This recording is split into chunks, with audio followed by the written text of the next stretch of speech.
Hi, I'm Kerry Duke, host of My God and My Neighbor podcast from Tennessee Bible College, where we see the Bible as not just another book, but the book.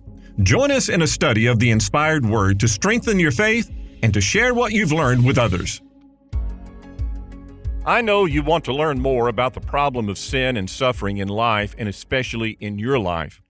And in order for us to understand more about this problem, we need to read the book of Job. This is like a textbook on this subject. To say the very least, it's much better than any book that any man has ever written.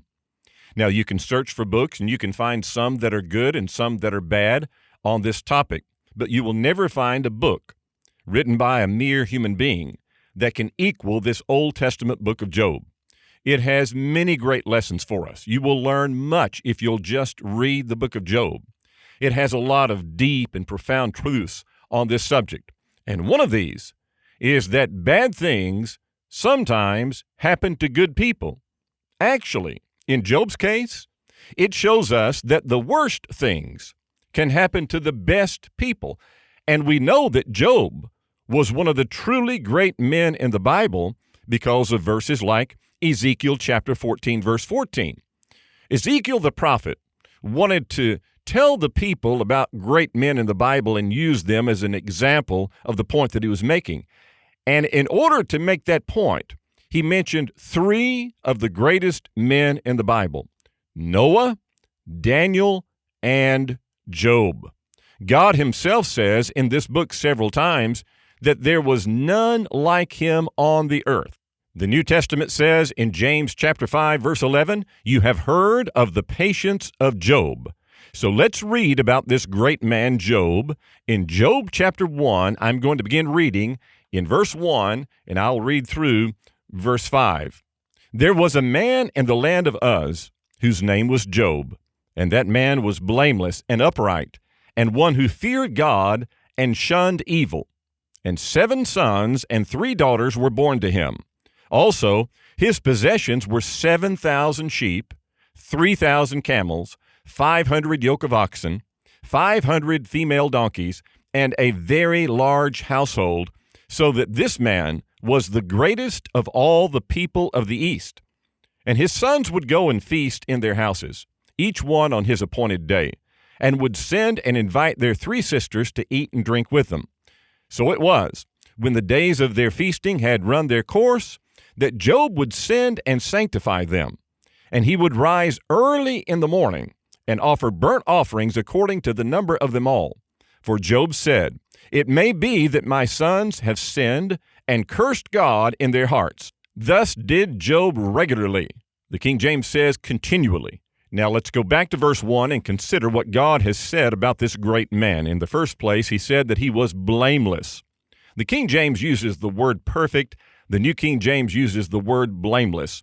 Sometimes people misunderstand the word perfect in the King James Version when it applies to men because they think of the word perfect as being sinless. They think of sinless perfection, and that is not what the word means, and that may be why the New King James Version avoided that word and just gave the word blameless.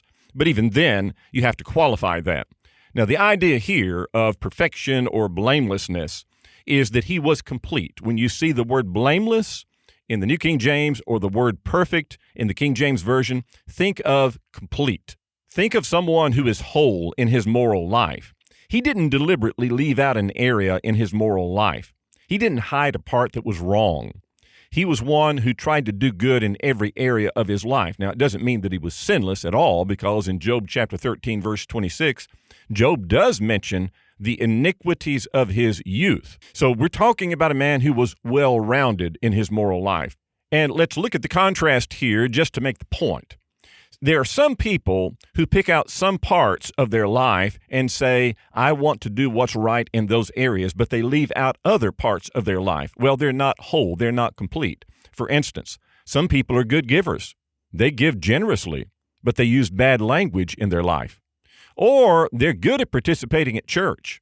They'll take a part in church services, but they get home and they treat their mate wrong. They are not whole. They are not complete. They are not blameless or perfect like Job was in that sense.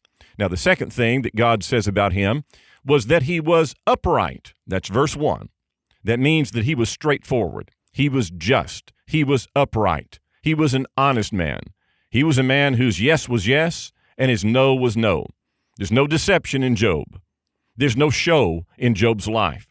There's no hypocrisy in him. He's not a perfectly sinless person, but he is a good man. He's a person who's the same. He is consistent. He has the same values and the same morals regardless of who he's with or who he's around. He's one who has dignity. He has self-respect, and he doesn't bring shame on himself or on his family. He's one that you can depend on for integrity and for honesty. Now, that's the idea of a man being upright. He's a man also, and this is very important here, the Bible says that he feared God. Yes, the Bible does talk about fearing God, and it puts an emphasis on that. Jesus said in Matthew chapter 10, verse 28, "Fear not them which kill the body, but are not able to kill the soul, but rather fear him who is able to destroy both soul and body in hell." A man must acknowledge God. He must love and respect God, yes. He must be humble before God, but he must learn to fear God. The Bible says in Ecclesiastes 12, verse 13, "Let us hear the conclusion of the whole matter. Fear God and keep his commandments, for this is the whole or the whole duty of man." And if a man fears God, he will look at others, and he will look at everything in life the way that he should. Now, if he doesn't fear God, then just about anything in his life will go. In Romans 3, verse 18, the Bible sadly says of people in Paul's day, something that we could say about many in our time. Romans 3, verse 18 says, "There is no fear of God before their eyes." But Job, on the other hand, was a God-fearing man. He worshiped God. He remembered God in all that he did, and he respected God's law, and he respected the Lord himself. Now, that's important to remember because Job says some things in this book a little later that were disrespectful of God. Yes, he did. He said some things to God and about God that crossed the line. Now, we'll talk about that later, but I'm simply laying the foundation here to show that Job was not a deliberate man in that. He didn't intentionally go into this situation thinking that he was going to say something that was sarcastic to God, something that was disrespectful to God. As a matter of fact, he didn't know any of this was coming. All of this that happened to Job hit him, as we would say, out of nowhere. And so Job is having to deal with this, just like we do sometimes. We don't go into a situation thinking that we're going to say or do things that we sometimes end up doing and regret later. But trials press us to our limits. And you're going to see in this book that this man was pressed to the very limits of his physical being, his intellect, his emotions, and his spiritual values. So here's a man who did not disrespect God as a whole in his life. He is a God-fearing man, and yet he is going to be tested here. The next thing that is said about him is that he is a man who shunned evil. That means he turned away from evil.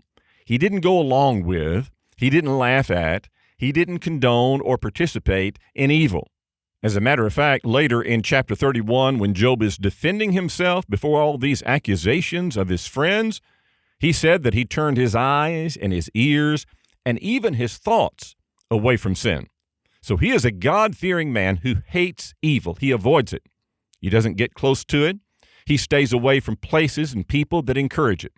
So Job turned away from evil, and that is a Christian trait that we ought to have in our lives every single day. And he is also a family man. The Bible talks about his wife and his children. It first talks about his children. We'll read about his wife later on. And he has, by today's standards, a large family. He has 7 sons and 3 daughters, and they're grown up. They're on their own because the Bible in verse 4 talks about them being in their houses, also talks about their houses in verse 13.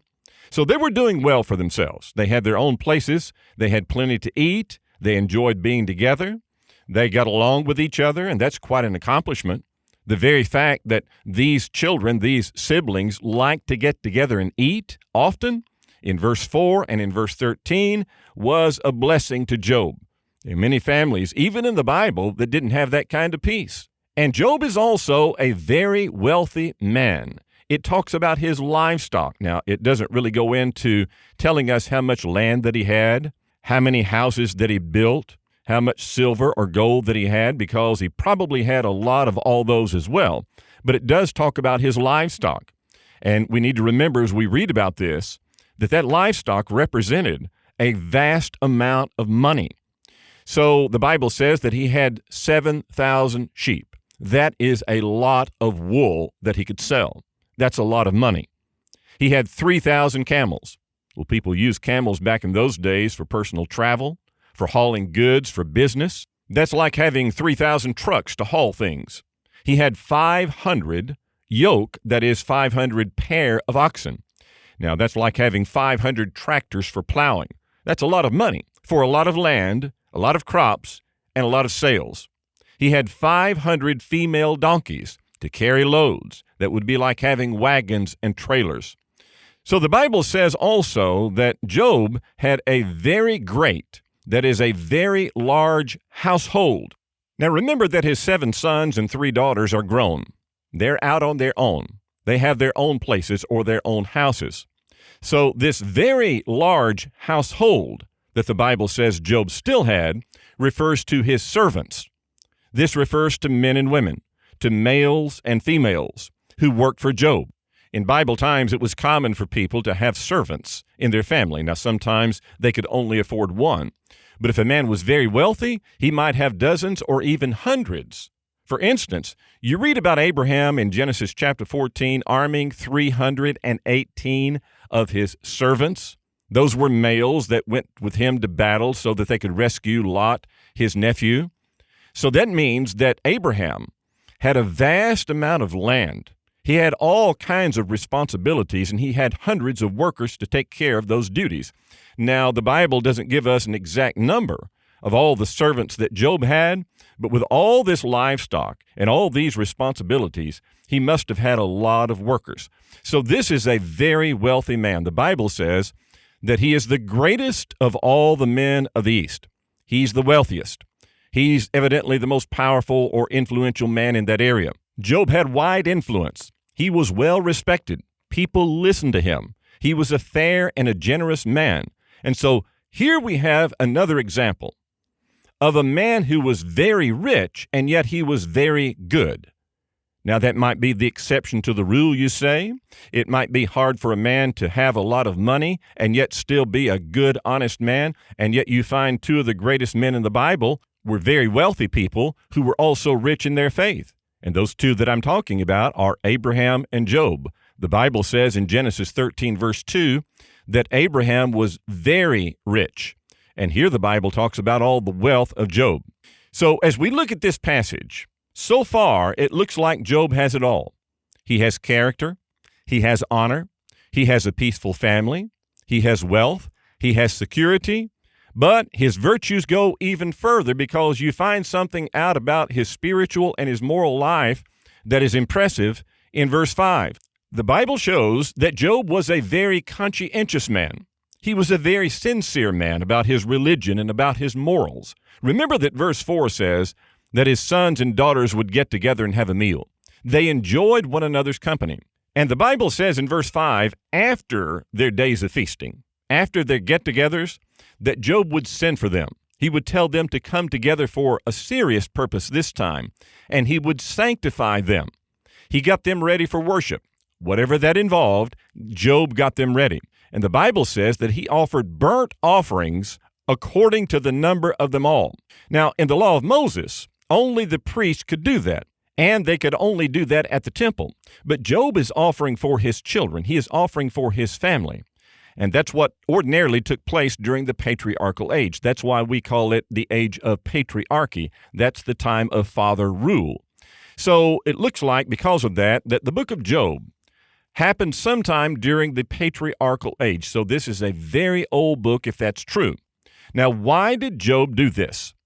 Because he said, "It may be that my sons have sinned and cursed God in their hearts." Now, he didn't say that my sons have sinned, and so I'm going to offer burnt offerings for all of them. He said maybe they have. Just in case, if they have sinned and cursed God in their hearts, I want to offer a sin offering. He didn't wait until they had sinned and then offer. The Bible says that he wanted to do that just in case.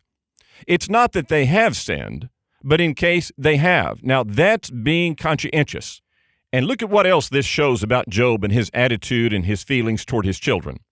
Job was more concerned about their souls.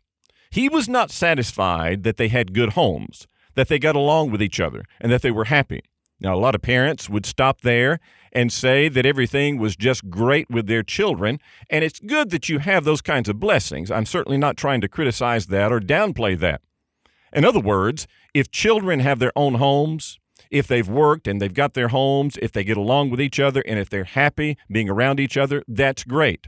But Job said there's more to it than that, and that is you have a relationship to God, and we have to treat God right.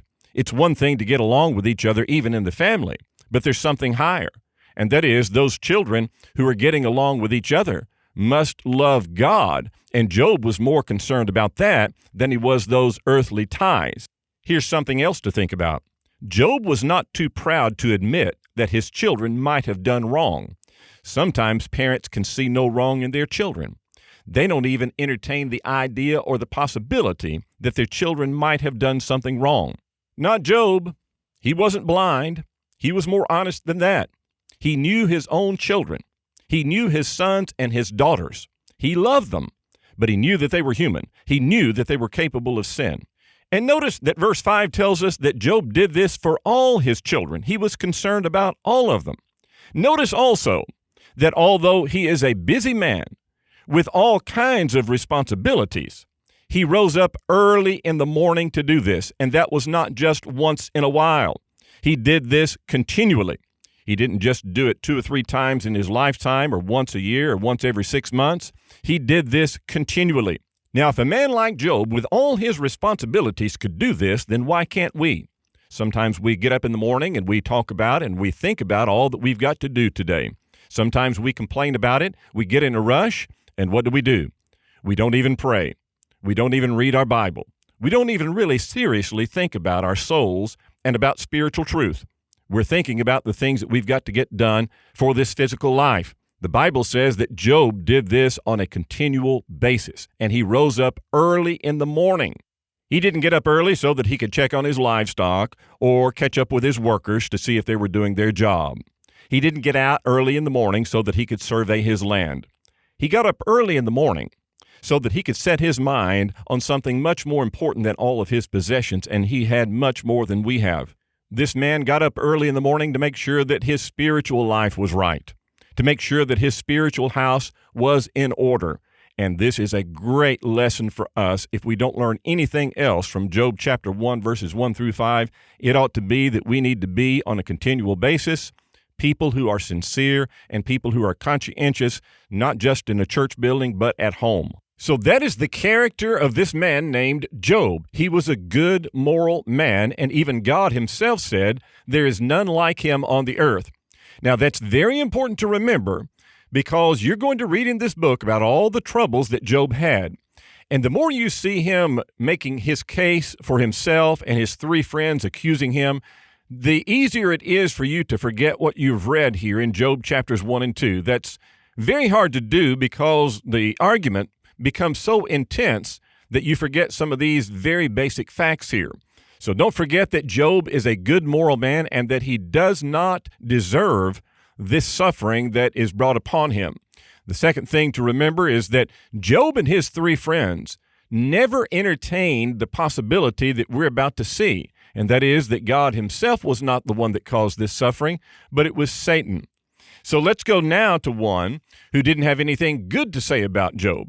You notice in verses 1 through 6 that God is talking, and God has nothing but good to say about Job. But when the devil steps into the situation, beginning in verse 6, all that changes. The Bible says in Job chapter 1, verse 6, "Now there was a day when the sons of God came to present themselves before the Lord, and Satan came also among them. And the Lord said to Satan, 'From where do you come?'" Now this scene is one of, as the Bible says, the sons of God coming to present themselves before the Lord. These are evidently angels. You'll read over in Job chapter 38, verses 6 and 7, that these angels are evidently the ones that are being talked about here. They're called the sons of God in some verses. Now, that doesn't mean that every time that you see the expression sons of God in the Bible, that refers to angels. But here and in Job 38, verses 6 and 7, it evidently refers to those angels, and that evidently shows also that Satan was a fallen angel, that he was an angel that sinned. The Bible talks about them, of course, and we've talked about that in several lessons in 2 Peter chapter 2, verse 4, and in Jude, verse 6. So these sons of God, or these angels, evidently come to present themselves before God because they're accountable to God. A similar scene is 1 Kings chapter 22, 19 through 22, where the Bible talks about the host of heaven appearing before God. And the scriptures say Satan came also among them. Now, the Bible doesn't answer questions that we might raise about this. The Bible doesn't answer the question, well, why is he there? Or how often does this happen? Or how symbolic is this? Satan is the adversary. Satan is the enemy who acts like he's your friend, but he's out for no good. And that's what we're about to see here. So God said to Satan, "Where did you come from?" Now, that doesn't mean that God didn't know where he came from. Sometimes in the Bible, God asked a question, not to get an answer so that he could get information, but to make a point, to make an impression on that person, sometimes to rebuke an individual. In Genesis chapter 3, verse 9, the Lord asked Adam, "Where are you, Adam?" God already knew. In Genesis chapter 4, verse 9, God asked Cain, "Where is your brother?" So the Bible says that the devil answered in this way in verse 7. He answered the Lord and said, "From going to and fro on the earth, and from walking back and forth on it." The devil works in this world. He is real. He is at work. You can't see him because he's a spirit, but you can see his work or his results everywhere. The devil is always looking for people to get them to sin, to rebel against God, to despise God, to despise his law. In 1 Peter chapter 5, verse 8, the Bible says, "Be sober, be vigilant, because your adversary, the devil, walks about as a roaring lion, seeking whom he may devour." In Luke chapter 22, verse 31 and 32, Jesus said, "Simon, Simon, Satan has desired to have you, that he may sift you as wheat. But I've prayed for you that your faith fail not, and when you are converted, strengthen your brethren." This is what he has always done. The devil is always trying to cause confusion, to stir hate, to incite selfishness, pride, rebellion, and disrespect.